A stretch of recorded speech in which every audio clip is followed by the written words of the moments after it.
Hey guys, my name is Vanessa and welcome to my channel. In today's video, I am going to be sharing my tips and tricks on how to go on a road trip with your little toddlers. So in this video specifically, we have traveled to Saskatoon and then Calgary, back to Kelowna. So we've spent many hours in the car and we've stayed in 4 different hotels now on this trip. So I'm excited to share with you how to make your road trip a little easier. Before we get started, let me give you a little background on myself because I just love hearing this about other people. So I am a mom of 2. I have a 2.5-year-old and a 15-month-old, and I live in BC, Canada. Okay, let's jump into it. All right, so where should we get started? Because I just have so many things I can share with you guys. All right, so let's start off with sleep. We have traveled lots now with our slumber pods. We have 2, and I swear by these. I think they're one of the best things to travel with, and I don't know what we do without them. So we have 2 of those. That's how we set up their sleep. So we also brought with us the Upper Baby Remy playpen, which we've set up in all the hotels. A few of the hotels have their own crib or playpen that we could use. So we did use that for a couple of the ones, but I noticed a big difference between the Upper Baby and those ones. They just seemed like they had like really big slits in between like each panel. I don't know, it seemed like there was like big gaps and it did not seem nearly as comfortable. So I'd also brought with us the Slumber Tot. So that's like a toddler inflatable air mattress. I didn't set up for any of the others because it's my first time using it and I was a little worried it was gonna be too hard to like set up and take down. So I used it for our last one because I have another trip coming up where I think I have to bring it with me for that one. So I really want to test it out before. And my toddler loves it. After being in a playpen and then going in this for the next hotel, he was so happy to have like that extra room, and he just seems a lot happier in it. So I'm glad I set it up for this one. So yes, I would definitely suggest on a road trip, bring your own playpen. You want your kids to sleep well. After you've been in the car for like 10 hours, the last thing you want is your kid not to be able to fall asleep and be comfortable because of the hotel's really cheap playpen, in my opinion. If you have a nice one, bring it with you. If you have the room in your car like we did, just do it. Speaking of ways to make bedtime a little easier, I brought with me one little egg light. I actually wish I had 2. I would have definitely kept one in the bathroom and then one in like the main area. So I just kept bringing it back and forth. At nighttime, I don't want to have the lights on super bright. I want them to unwind. And I find it just a little harder to do when the lights are super bright. And so I was bringing it back and forth. So I would definitely pack 2. Next on the list, the Hatch sound machine. I love the Hatch sound machine. I do wish that I was able to connect it to hotel Wi-Fi. So I find a lot of the hotels Wi-Fi, when you try and connect, you'll be able to go like on your phone, hit connect, it connects. But then you have to go like on your browser and then sign in or add more information. Whenever it does that, you're not able to connect the Hatch sound machine to the Wi-Fi. So I find that inconvenient because I would love to be able to see the time displayed on that little clock and be able to control it through my phone. Anyway, not the end of the world. I do like having a sound machine like that I can plug in, and I do use the nightlight on it as well, or else I would bring a cheap just sound machine. It is nice having that, so I always bring that with me. But I forgot to mention an extension cord is very important to have if you are trying to plug in a sound machine, monitor, and fan. With the slumber pods, we do have a fan hooked up inside, as well as a baby camera. For making mealtime easier, everywhere I go, I bring my own dishes for the kids. I just don't want to have to worry about being at a restaurant and then breaking the dishes. It's just an added stress I don't want to have to deal with. So what I do, my routine is that I have a Ziploc bag. In the bag, I put a plate for each kid, utensils, and their bibs. I'm able to close it up. I'll use that one throughout the whole day. When we're at a restaurant and we're done eating, I use baby wipes or napkins, whatever I have, to be able to like wipe off their plate as much as I can. And then when the Ziploc gets dirty, then I change it up. So I would definitely bring enough Ziplocs to have like 1 a day, let's say. So after you use the dishes, you're going to want to wash them. Same thing if you're using baby bottles like I am for my kids, you are going to need a bottle washing station. So this little one that I have, it looks really small, but I'm actually able to fit tons on it. I've washed 3 bottles, added their plates and utensils and bibs on top, and I'm able just to have everything dry there. It's amazing. Definitely bring extra dish soap with you and a sponge, whatever you need to wash your dishes. But having this little thing, it's compact. Another thing that I've slowly mastered over all this traveling with the kids is how to organize their clothes. Before the trip, I will lay out all of the outfits for the kids and I on the floor and just make sure I have everything. Obviously, I'm packing shorts and a shirt, but then their underwear, even a diaper if they need it, hair clips, like whatever it is, socks, everything. I am just putting it all laid out on the floor for each day to make sure I have enough. And then after, I'll even go and take pictures of each outfit because sometimes I'm reusing like the same shorts, let's say, for different days. So if I take a picture, then I know when it's being reused. So that's the first step. I lay everything out. I take photos of each outfit in groups, and then that way I can coordinate with the kids because I just love doing that when I can. And then I pack everything up. So I'll fold it all nicely and I'll fold all the outfit within each other so that there's, you know, the shorts, the shirt, the diaper, hair clips, whatever, all in like a nice little pack, and I put them all together. After I take some packing cubes, I had ordered these off of, I think, Temu. Honestly, they were just like really cheap ones, and they were all started to break on me. And so I do want to get some nicer ones because I now see the huge benefit to having packing cubes. I was never like sold on it when I was just packing for myself, but now with the kids, I find it so much easier because with each cube, it just helps organize the suitcase so much better. So I normally take one cube and I'll put, let's say, all of my daughter's sleepers in there and her diapers. I'll take another one and do all of my son's sleepers and diapers. And then I'll take one and say it's like, let's say, outfits for Monday to Friday, all stuffed in there. I'll do another one for the rest of the week, whatever it is. And then after, I take my label maker and I label each thing. It sounds like it's a little extra, which is extra work before the trip. But then once we're out here, it makes it so much easier. I can just grab it. I'm like, okay, this is their sleep stuff. Put it over here. These are the outfits for the day. This is their sunscreen and hats. This is the toiletries bag. Whatever it is, it just makes it so easy to find what is in the suitcase. And there's a lot less like just loose things everywhere, hard to find. So I've now been a huge fan of the packing cubes and labeling them. I definitely recommend you do that because when you're on the trip, so much easier. So much less stressful. Another clothes hack that I'm a big fan of is bringing a laundry bag. I had ordered these off of Temu, Amazon, whatever it is. They're just small little ones. You're able to unzip it and it becomes your laundry bag. I love being able to separate my dirty laundry from my clean laundry in the suitcase, especially when we're changing hotels like we were 4 times on this trip.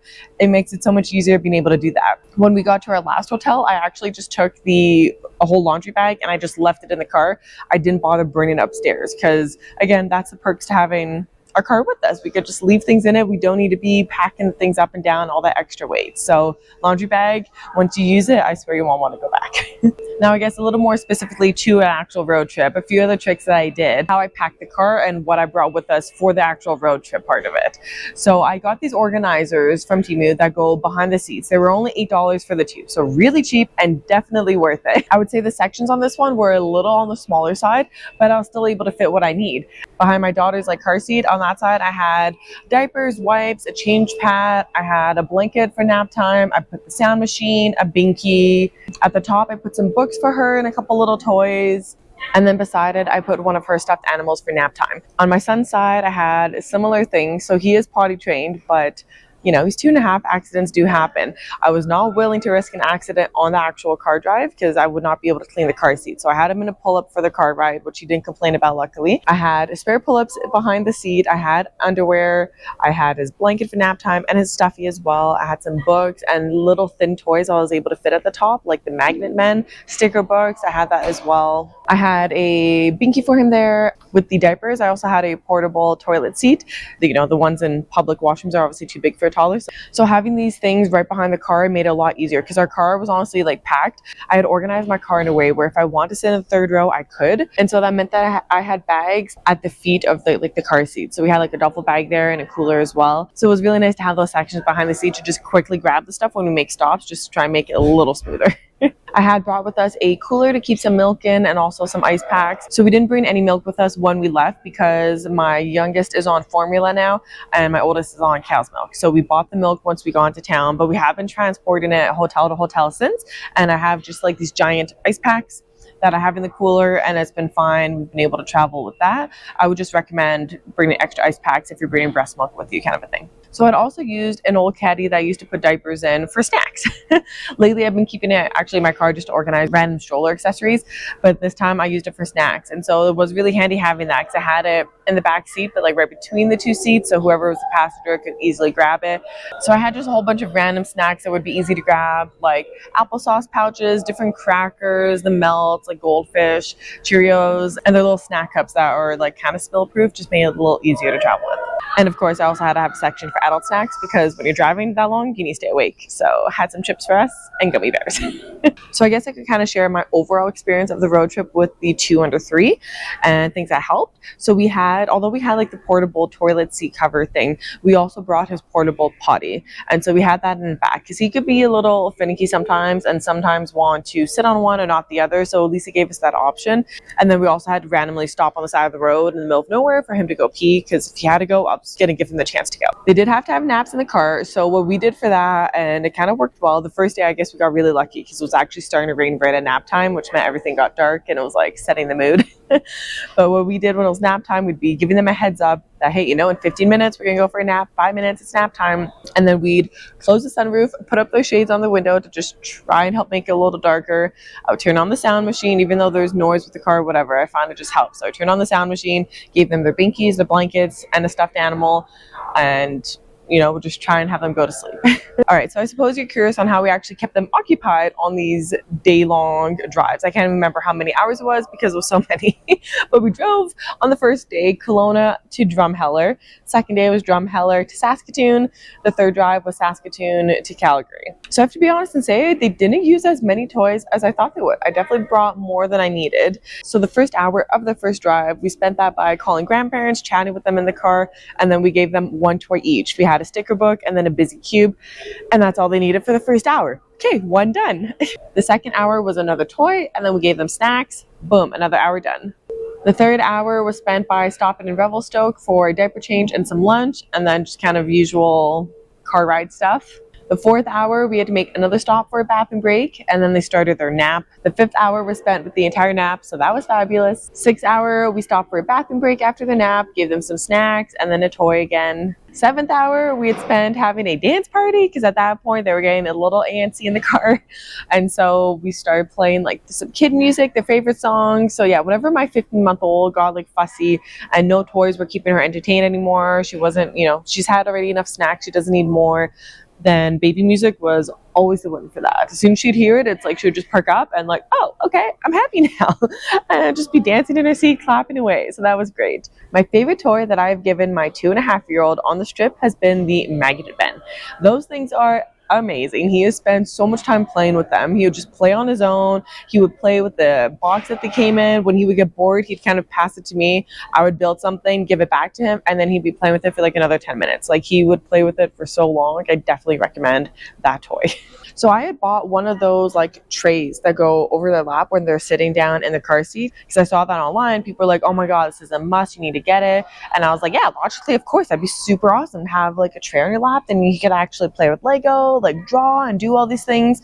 So the issue I had with that, trying to put that on his lap, he was like, it was too much of an angle and it wasn't working out well. Like we had played, or I let him play with Lego for a little bit on it, but he got a little annoyed with it and wanted to throw the tray off. So I'm going to be returning those.